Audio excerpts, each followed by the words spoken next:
Assalomu alaykum, hurmatli kuzatuvchilar. Men Qo'qon universiteti Andijon filiali klinik fanlar kafedrasi tabiiy biologiya o'qituvchisi Satvaldiyeva Zeboman. Men shogirdlarim bilan birgalikda 3 xil mahsulot tayyorlagandik. Sok sifatida dori va o'simliklardan foydalangan holatda tayyorlagan soklarimizni professor o'qituvchilar hamda talabalar yordamida so'rovnoma o'tkazdik. So'rovnomaning maqsadi ichimlik sizga ma'qulmi degan maqsadda o'tkazdik. Bu bo'yicha talabalar va professor o'qituvchilar o'z xulosalarini bizga yozib qoldirishdi.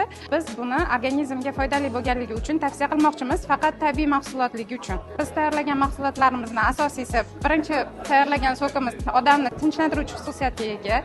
Ikkinchi mahsulotimizda organizmni tozalashga, ya'ni detoks xususiyatiga egaligi uchun tavsiya qildik. Uchinchi mahsulotimizni odamlarda sehr hozirgi kunda oshib ketgan, qon va yurak sistemasi bilan muammolari ko'p bo'lganligi uchun o'sha odamlarga tavsiya qilmoqchimiz.